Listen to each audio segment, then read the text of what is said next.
In the misty corridors of history, one of humanity's most ancient questions echoes. Who are we, and where did we come from? At the heart of this question stands a mysterious character who appears as a common figure in the sacred texts of the three great Abrahamic religions: Adam.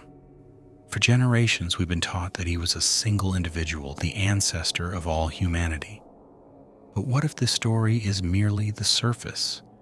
What if the word Adam lost its true meaning over thousands of years and began to be told simply as the first created human? And what if we're missing a much deeper truth because of this? Today, we'll dive as deep as possible into the origins of the word Adam and the essence of what it represents. And your perspective on the name Adam will likely change profoundly. Because here, we're not talking about a single person, but about humanity as a whole.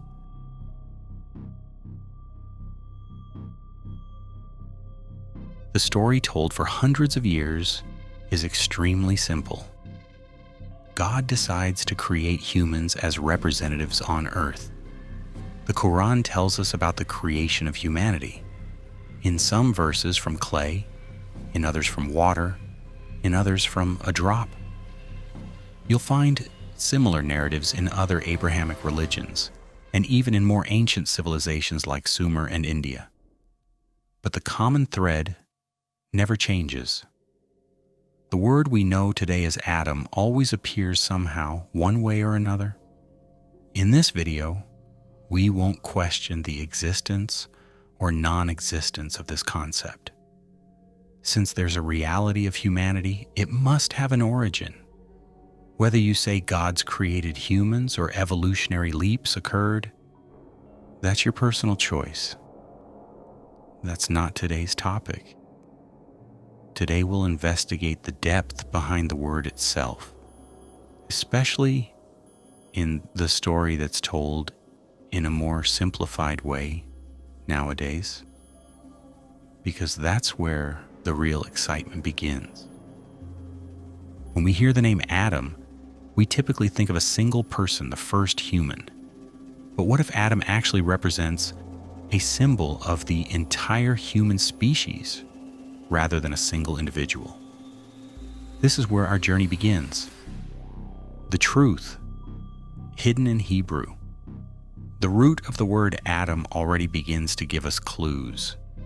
In Hebrew, Adam means human and is often used to express not a person but the entire human species. In the first part of the Torah, the book of Genesis, when God creates humans, the word Adam is used for the human species without distinction between male and female. For example, in Genesis 1:27, when it says God created humans in his own image, he created them male and female. The original Hebrew text uses the word Adam for human, and this refers to humanity as a whole. In fact, the Torah states, God blessed them and gave them the name Adam on the day they were created. Here too, Adam is used as a name for humanity that encompasses both male and female. A 1911 Britannica Encyclopedia evaluation emphasizes that using the name Adam as a proper name was an early mistake, and that the word actually denotes the human species. The connection to earth. The clues in the Hebrew word Adam don't stop there. The word is connected to Adamah, meaning earth, tree, soil. Genesis 2:7 says, God created Adam from the dust of the ground. So Adam's name is directly identified with the earth, with the world. This is an indication that Adam represents, beyond being an individual, ontologically earthly humanity. That is, a species directly on this planet. Traces in Arabic. When we come to Arabic, we encounter the same word. The name Adam was probably borrowed into Arabic from Hebrew and is similarly associated with earth color or the soil of the earth. Some Islamic scholars relate the word Adam to Adam, earth's soil, or Adamul Arz, the surface of the earth. According to one narration, God created Adam from clay, gathered from different colored soils of the earth. This is why humanity has various colors like black, white, and red. As can be seen religiously, Adam appears not as a specific person's name, but as the concept of human coming from the earth, from the soil. Let's go even further back. In Sumerian, Akkadian, and Babylonian myths, what we know as Adam generally appears as Adapa and Adamu. And there's a beautiful distinction here. Adamu carries the meaning of created species. The gods created the species to serve them in their daily work and deemed it appropriate to call them the created species. Adapa refers to the first wise human selected from this species by Enki and shared with divine wisdom. So Adapa is probably a proper name, but not the root of the word Adam. The root of the word Adam traces back to Adamu. In Sumer, actually, a different root word appears for this species, Namlu. If we translate it exactly, human species created from mud, from clay. The Genesis section of the Torah presents Adam's story with two different and seemingly contradictory narratives at first glance. Genesis 1, Elohim, a plural creator form, creates humanity in their image. It says, he created them male and female. There's no narrative here of Adam being created first, then Eve being created from his rib. The creation of the species as female and male is being narrated. Genesis 2, a singular Lord God called Yahweh shapes a single man from the earth, breathes life into him, and then creates a woman from his side, usually translated as rib. This is the story we generally know. Theologian John Walton, drawing attention to the differences in usage in the Hebrew text, says, in Hebrew, proper names don't use the definite article he prefix. If the he prefix exists, it indicates not a proper name but a species, a community. In the classic narrative, Adam and Eve descend to earth, reproduce, and somehow all of humanity multiplies from two people. However, with such inbreeding, scientifically, there shouldn't be a species called humanity right now. But if we approach the event with its essential word meaning, humanity, the story makes sense within a logical framework. The story of Abel and Cain transforms from two brothers killing each other into the story of two different communities. According to the Torah, Cain is exiled to the land of Nod after killing Abel, and there it says he knew his wife, meaning he married. According to the classic narrative, there are 4 people in the world, and one dies. So whose relation is Cain's wife, whom he found and married in the land where he was expelled? Moreover, Cain fears people who might kill him where he goes, and God puts a mark on him to protect him. Furthermore, Cain even builds a city there. Even a single verse contains contradictions from top to bottom, according to the classic approach, right? But if we consider it as species rather than individual, the contradiction ends. In the Quran, the word Adam first appears in Surah Al-Araf. Indeed, we created you, then we gave you form. Then we said to the angels, prostrate to Adam. Normally, before the Quran and in the period when it was revealed, Adam was not a word used as a proper name in that region. It appears as a word carrying the meanings of Adam, meaning earth's surface, the earth, beings created from the earth, in its Arabic origin.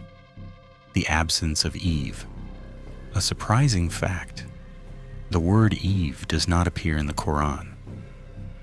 The phrase Adam's wife doesn't appear either. Eve is entirely a word of Jewish origin. In the Quran, this couple is consistently narrated as Adam and his mate. This is why the story of expulsion from paradise in the Quran is different from the Torah. There's no narrative in the Quran like, the woman made him eat the apple. The verse narrates that Adam and his mate fell for Satan's trick, ate the fruit of the tree, and wronged their own souls.